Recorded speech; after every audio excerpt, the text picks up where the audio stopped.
Hello my viewers, welcome back to the channel. And by the video title, you know what this video is about. NBA week 21, I believe so. 21 game review. About to get into this right here. First I get into this right here about the review. Today my Heat did something special. Went out there and dominated the Cavs. The Cavs are with the third seed in the East. We went out there and dominated them. We handled business, we dominated them, and we showed them that we're ready. I know we had that loss we had, some few losses that we should have won, like to the Pelicans. We lost one to the 76ers one time too as well. We should have won, but the Heat went out there and played some good basketball in that game. 7 spot steals, trying to move up to the 6th spot. Got to pass the Pacers for that, so we're gonna see what happens. But yeah, good win. Also the Rockets, even though I know Larry probably watching this. Larry, my good friend since what, 6th grade or something like that. The Rocket fan, think the Rockets all this and all that. What is that falling? The microphone? Oh, that's not the microphone. But the Rockets all this and all that and stuff. I know he's watching this probably saying, yeah. But the Rockets, they won 8 straight. I'm gonna give them credit, but they didn't beat us. They didn't beat us yet. They play us in a few weeks. So like that, we're gonna play them again. We're gonna beat them again. I might even bring them on. We can watch the game together on a live watch party thing and stuff like that. We're gonna beat them again though. So the Rockets won 8 straight, but we coming for them too as well. Even though you're not in our conference, but I still gotta get it for bragging rights.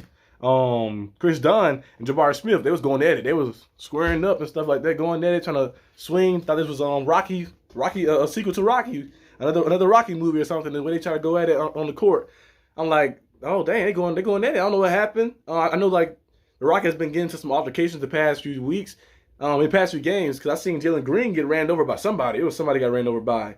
DeMar DeRozan ran over Jalen Green. It was a dirty play. He didn't even try to go for the ball. He just went in there and just hit him with the shoulder, ran him over. Like, dang, really?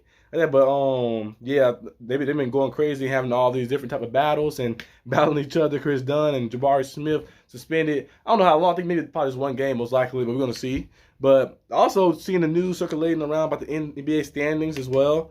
The race, because people don't know who's gonna win that #1 spot. In the West, the Nuggets, Thunder, and Timberwolves. The Nuggets are first right now. The Thunder haven't played their extra game yet, so if they win that, they'll be in front of them again. But Timberwolves up there too as well. They lost one, so they still 1 game behind like that. So these teams are just gunning out for that first spot. Like I mentioned last video, I said if the Nuggets win, I think Jokic will MVP.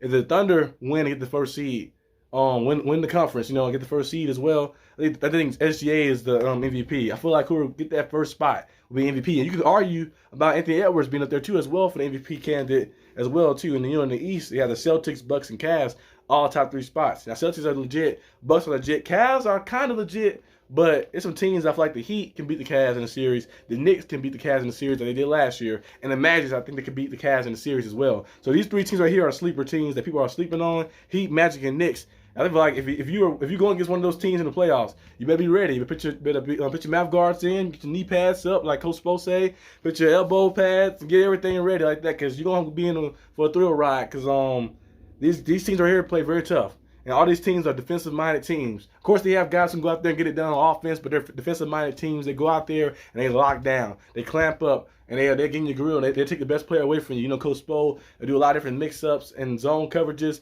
and he'll mess it up on the court. You'd be like, okay, so one time he might have you where you're dribbling down, and then you might get double teamed. The star player might get double teamed on the inbound pass, getting picked up 90 feet, and then you're like, okay, getting double teamed right there, and then They might come let off of it, let him off a little bit like that, sag off, and then think he's open and bait him into getting the ball again, trapping him. Or they do, like sometimes I've seen the Heat do this a lot too, especially when they have a lot of big men who want to get the ball, like a guy like Giannis. We'll put a smaller guard on him, pick him up 90 feet, and then when he start driving in, taking the bait, then you double team him in, like when he get in the paint and stuff like that, because he's not gonna settle for the shot. He'll try to go in and go to the basket. So the Heat find different ways to manipulate. Different ways to double team. The 2-3 zone they play as well. And sometimes, 3-2 zone. Sometimes the 3-2 zone can get you in trouble because you're guarding the inside, but the outside is a little open. Now the team can't shoot as well, then you have a good chance because you can close down the shots, and then they might not make it because they're not the best shooting team. But the team can go out there and shoot around the perimeter, and you put yourself in the bind a little bit. So the Heat find ways to do it. The Knicks as well. Tom Thibodeau.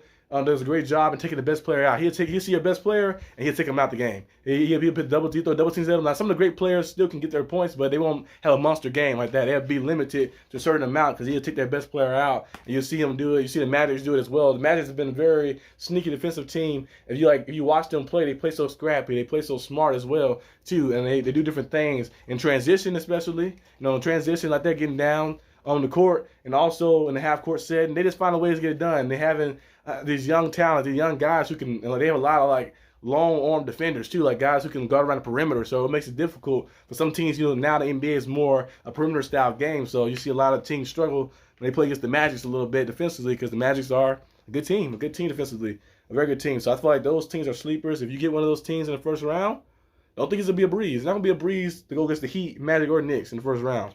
But another thing I want to talk about too as well to close this video off, Anthony Edwards, people kept comparing him to Michael Jordan. I forgot who said it. It was somebody who said they called Michael Jordan. I don't know if it was Stephen A. Smith. I don't think it was Stephen A. It was somebody who called Michael Jordan. I forgot who it was. It was somebody called Michael Jordan and they said that he said Anthony Edwards is like him. I don't know if that's credible or not. But I hate when they do this. They keep trying to compare. They did this for LeBron. They do this for a lot of different players. They keep trying to compare him to like people of the past. Like I know you can say that like they're like the next generation of greatness, something like that, but don't compare him to anybody else. Let him be the first Anthony Edwards, not the second coming of Jordan, not the second coming of this. Just like Caleb Williams in the NFL, he keeps saying he's the next coming of Patrick Mahomes. He plays similar to him, but he's not the next coming of him. He's the first coming of Caleb Williams. He's the first coming of Anthony Edwards. Like let them be themselves. Like you put that pressure on them, and then you keep saying all that stuff, and then they don't live to potential. Then you start hating on them. We see a lot of people do that through the media and through the fan bases as well. The guy's a great player, young player. Turn that Timberwolves franchise around. Carter Towns was there first, but the franchise didn't get turned around until Anthony Edwards really got there and started doing things, especially the past 2-3 years. I think Anthony Edwards is an amazing player, and I think he should just be looked at as the first coming of himself. So don't try to put that pressure on him to be Michael Jordan. Let him be Anthony Edwards. I think he can go out there and be great. He's amazing. He's gutsy. He know how to go out there and he has the confidence to take the last shot. Confidence to drive in, confidence to go with anybody as well. Not afraid of the big moments. So you love that in a player, love that in a star player. So I think he's going to be special, and he's going to make a big-time playoff run this year as well. But that's all I got for this video today, guys. Hope you guys enjoyed this video. If you did, leave a like and subscribe for more content. I'll see you guys next time on the channel, which will probably be tomorrow. So peace out.